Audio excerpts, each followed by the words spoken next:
Are you a podcaster? Maybe you've got that big idea and you're looking for a network to join. The multi-award-winning Ozcast Network can get your content to eyes and ears all over the world.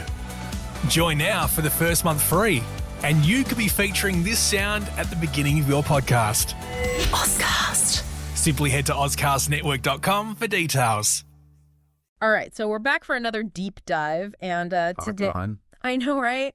We're diving deep into the whole Drake canceling his tour thing. Down under. Yeah, in Australia and New Zealand. Yeah, crazy, right? I know, and all the articles are saying, like, scheduling conflicts, you know, but, like, come on. There's got to be more to this story. Right, so we've got articles, we've got, you know, the whole internet buzzing. The whole internet is buzzing. And we're going to try to make sense of it all. Yeah, we're going to look at what we know, dig into some of the background, try to figure out, like, what's really going on here. Okay, so to start, I mean, this whole thing with Drake, it's like... It's messy. It's messy. And a big part of it is, you know, you can't talk about Drake without talking about... Kendrick Lamar, yeah.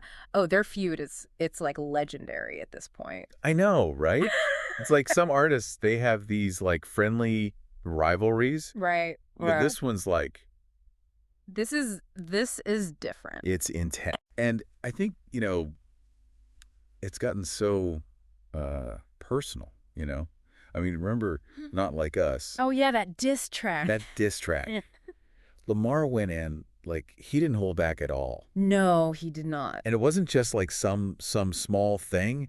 That track, I mean... It blew up. It was everywhere. It was huge, chart-topping. It won a Grammy. He even performed it at the Super Bowl. Yeah, like, that's a big deal. And, you know, to really get why this feud is such a big deal, you got to understand the history. Yeah. I mean, these two, they've been going at it for years, little jabs in their music. They're always competing with album releases. Yeah. But, like, Not Like Us felt different. You know, it was like a line was crossed. Totally. And Drake didn't just sit back and take it either, right? Oh, no, he filed a lawsuit. A whole lawsuit against Universal Music Group, their own label. Yeah. Can you believe that? I mean, that's a big move. Huge move. Suing your own label.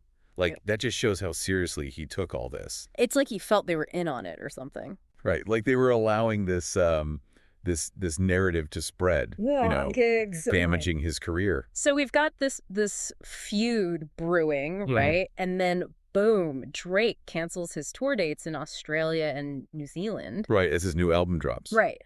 Like, what are the chances? And this album, Home, Sex and Tongs For You, it's with Party Next Door. Oh, yeah. And it seems like there's some lyrics that are, you know, not so subtly about Kendrick. Oh, yeah. He definitely throws some shade. It's like, what is going on? And you know what's even weirder? What? The tickets for those Australian and New Zealand shows, they, like, sold out instantly. Yeah, they were gone in minutes. And then all of a sudden, scheduling conflict? I mean, come on. Fishy, right? Super fishy. Yeah. And then there were all these reports about Drake's stage equipment, like, being shipped to Europe at the same time. So it makes you wonder. Right. Is this a coincidence, or is this, like, is he trying to... Stir up some more drama. Yeah, like, shift the narrative. Maybe he wants everyone focused on his music, you know, instead of the feud. Yeah, maybe. And if that was the goal, well, it worked, right? Right. The album debuted at #1. #1. On the Billboard 200. It even knocked Kendrick's album off the top spot. Talk about a power move. Right. Like, was that intentional? Or was that just a happy accident? Who knows? It just, like, adds another layer to this whole thing. It really does. Okay, so we've got this background of the feud, the weird timing of the cancellations. And the new album dropping right in the middle of it all. What do you, like, what's your take on all this? Well, it's hard to say for sure what Drake's thinking. Right. But what's really interesting to me is how he seems to be using his music to, like, respond to the feud. He's not going on talk shows. He's not, you know, tweeting about it. Right. But through his music, it's like he's able to express himself, maybe get some of that frustration out. Yeah. And connect with his fans, who are obviously, like, totally invested in this whole saga. Oh, absolutely. And let's not forget that performance he did in Perth. Oh my gosh, yeah. With the bullet holes and the smoke. It was intense. So dramatic. It's like he's bringing the feud to life on stage. Yeah. Like, almost theatrical. I know, right? Is it all part of some big performance? Or are we seeing, like, real emotion coming through in his art? It's hard to tell. That's a good question. And while all this is happening, you know, people are being affected. Oh, yeah, for sure. I mean, think about those fans in Australia and New Zealand. They're bummed. They've been waiting forever to see Drake. And then Canceled. it's got to be so frustrating, especially when the reason given is so vague. Yeah, and it's not just the fans, it's the whole music scene there, too. Right, the venues, the promoters, all those people who work behind the scenes to make these shows happen. They all lose out when something like this happens. It's a ripple effect. And the cultural impact, right? Oh, yeah, definitely. Drake, his music connects with so many people. It's global. And these shows, they would have been this huge thing, bringing people together. That shared experience, there's nothing like it. It's a shame they had to miss out. It is. It really is. So yeah, we're talking about Drake, but there are so many other people impacted by all this. And we can't forget Kendrick in all this, right? Oh yeah, Kendrick. What's he been up to? Well, he hasn't said anything publicly about the lawsuit or the album. Not a peep. But you know he's aware of everything that's going on. Oh, for sure. And his silence. Insane. It's like it speaks volumes. It does, doesn't it? It's like he's playing it smart. Yeah, like choosing his battles. Could easily fire back with another diss track. Oh, yeah, or like go on a Twitter rant or something. Right.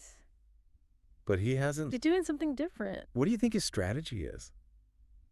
I don't know. Maybe he's taking the high road. Maybe. Letting his music do the talking. Yeah. Or maybe he's, waiting for the right moment to make his move. Oh, that would be interesting. It's like they're playing chess.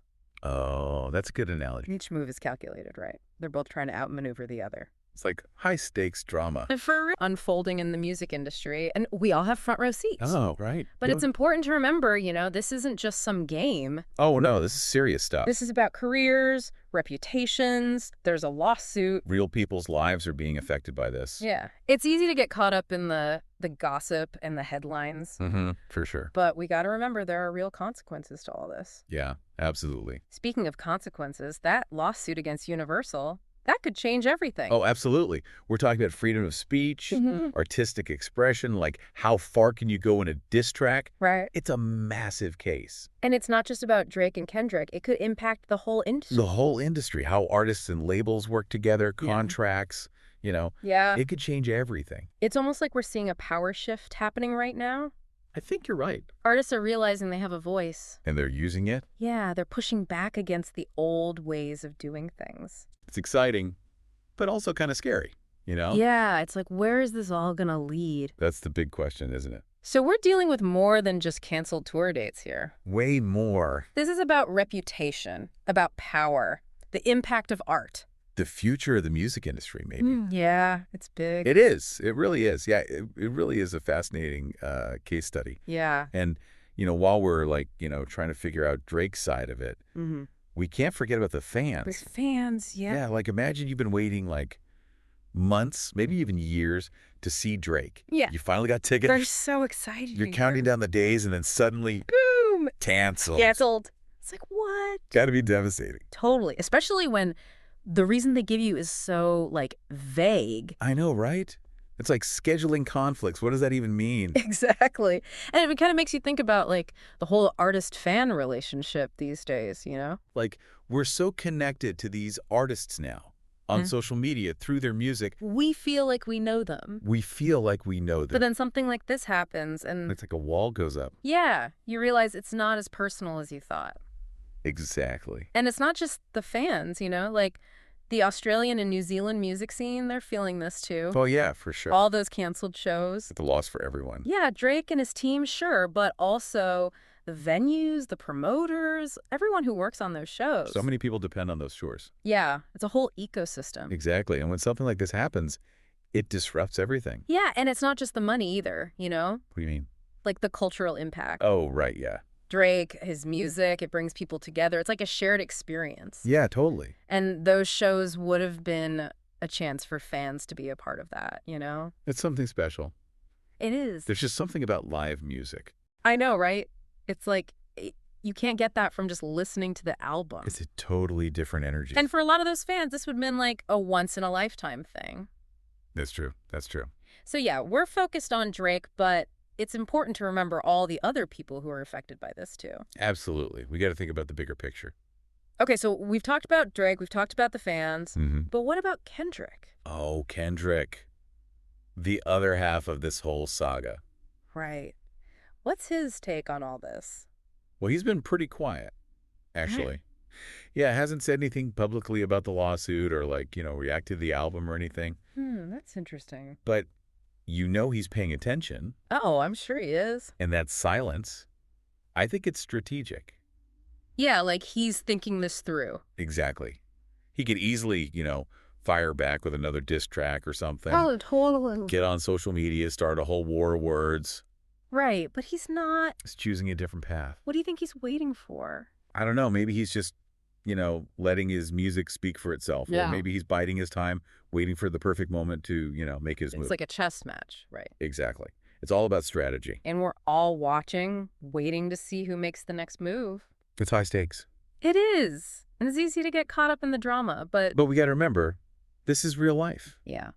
There are real consequences to all of this. Careers, reputations, legal battles. It's serious stuff. And that lawsuit against Universal, that's a big deal. Oh, yeah. Huge. It could have a ripple effect on the whole industry. Totally. Like how artists and labels interact, how contracts are written, even how artists express themselves in their music. Just what are the limits of what you can say, Especially in this digital age. It's a really important question. In this case, it could set a precedent. It could change everything. Yeah, it's like we're seeing a power shift happening right in front of us. I think so. Artists are speaking up. They're not just going to sit back and take it anymore. Exactly. They're demanding to be heard. And it's about time.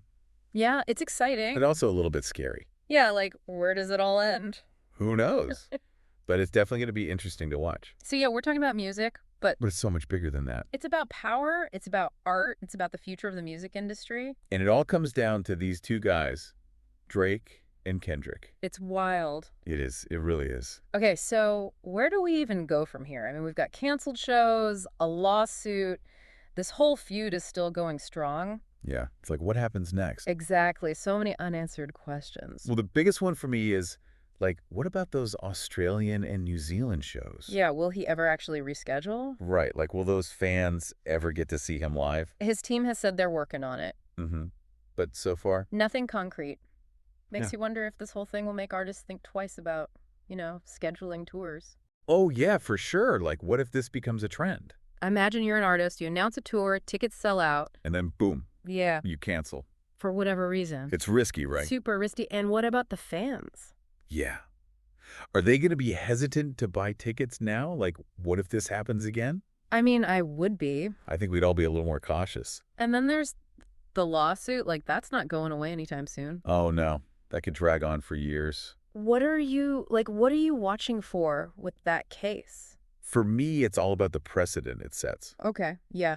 If Drake wins, it could change everything. How so? Well, other artists might be more likely to sue, Sue their labels. Yeah, or even each other.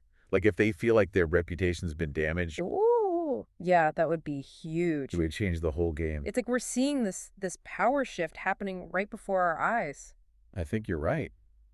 Artists, they're realizing they have a voice, they have leverage. And they're not afraid to use it. Yeah, it's kind of they're taking back control. Exactly. It's exciting. It is. But also kind of scary, where does it all lead? That's the million-dollar question, right? Yeah, and we can't forget about the feud itself. Where does that go from here? Right. Will Drake and Kendrick ever, bury the hatchet? Or is this just going to go on forever? Define their whole careers? Yeah, it's almost are we witnessing the beginning of, this epic music rivalry? Oh, that's a good way to put it. Full of diss tracks and lawsuits and drama. That would be crazy. I know, right? Yeah. But maybe, just maybe, they'll turn this whole thing into something positive. Oh, wouldn't that be great? Use it to fuel their creativity. I mean, it's happened before, right? Yeah, sometimes conflict can lead to amazing art. Totally. So as we wrap up this deep dive, what's the big takeaway? What do we want our listeners to, think about? Well, I think the main thing is, the music industry, it's more than just the music. Right. It's about the people. Yeah, the artists, the labels, the fans. There's so much going on behind the scenes. All these relationships and emotions and power struggle. And it all affects the music we hear. Exactly. Yeah, it's easy to forget that sometimes, It's easy to just focus on the songs. Yeah, but there's always a bigger story. Always. Well said. And that's what we do here. Right. Dig a little deeper. Get to the heart of the story. And hopefully make you think a little differently about the music you love. That's it. So thank you for joining us on this deep dive into, well, the world of Drake and Kendrick and everything in between. It's been a wild ride. It has. We'll be back soon with another deep dive into another fascinating topic. So until then, stay curious and keep listening. Are you a podcaster? Maybe you've got that big idea and you're looking for a network to join. The multi-award-winning Ozcast network can get your content to eyes and ears all over the world. Join now for the first month free, and you could be featuring this sound at the beginning of your podcast. Ozcast. Simply head to ozcastnetwork.com for details.